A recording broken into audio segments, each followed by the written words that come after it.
Levanta a mão aí quem já ouviu falar que o burlesco é a arte dos bumps and grinds.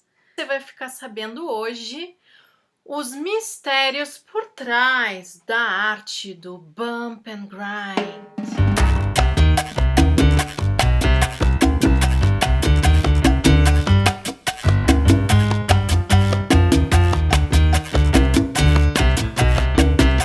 Eu sempre costumo dizer para as minhas alunas o seguinte: lembra quando você está saindo de um carro cheia de coisa na mão e não tem mais para onde, como segurar e como é que você vai fechar a porta? Você vai pegar o seu bumbum, vai pegar o seu quadril, vai fazer um bump para o lado com o quadril. Este é o bump do burlesco. Tá, e o que é o grind? Eu já ouvi falar grinder. O que é que tem a ver? Enfim, tem a ver com esse movimento aqui, ó, de moedor, de rotação. Então, bumps são todos os movimentos que são pá, pá, secos, com intenção, pá, bem precisos, com os quadris. E os grinds são todos os movimentos circulares, a famosa rebolada.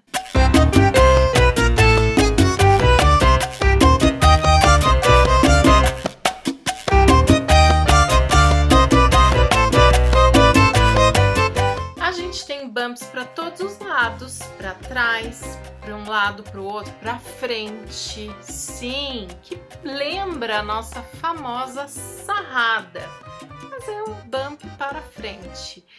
E a gente, as brasileiras são ótimas em grind, né, queridas? A gente tem um remeleixo. A diferença é que nesses movimentos mais clássicos do burlesco, o quadril ele não tá empinado para trás, a gente não tá rebolando o bumbum para trás. Ele é um movimento um pouco mais encaixado. E eu vou explicar o porquê. Todos esses movimentos, eles surgiram de danças populares de vários países. Por quê, Miss Di? Como é que isso foi acontecer? Enfim, Nova York, final do século XIX, começo do século XX, imagina.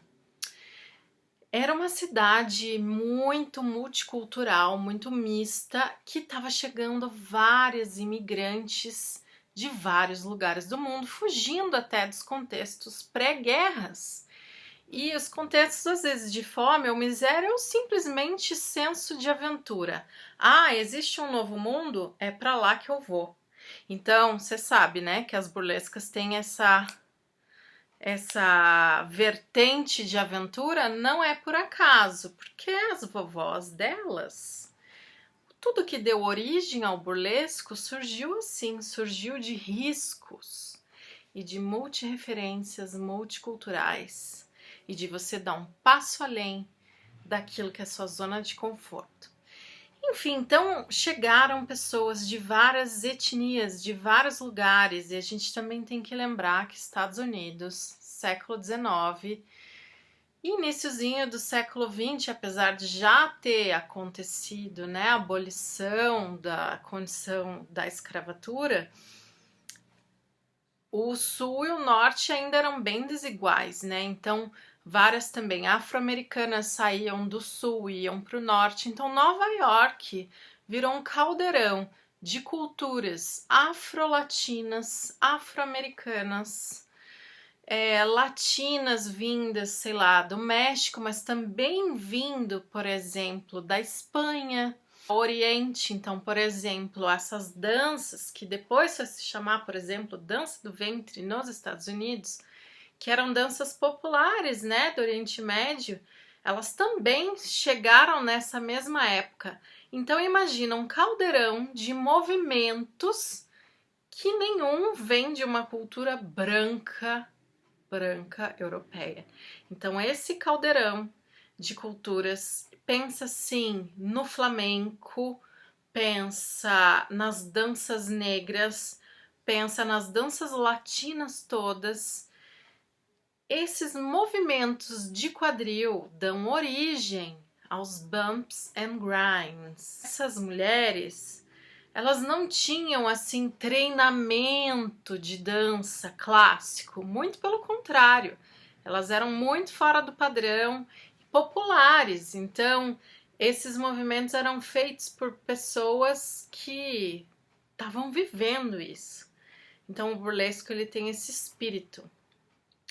O bump and grind, então, a gente pode dizer que é um coração do burlesco, esse quadril que mexe, remexe para um lado, para o outro. Bump, bump, grind. Agora você já sabe um pouquinho mais da história do burlesco e como é que ele foi chegar até aqui. Bem, essa história fica para os próximos vídeos. Toda quarta-feira a gente vai ter conteúdo assim aqui no meu Instagram. Então quem gostou dá like, compartilha, comenta e a gente se vê na próxima quarta em mais conteúdo, história.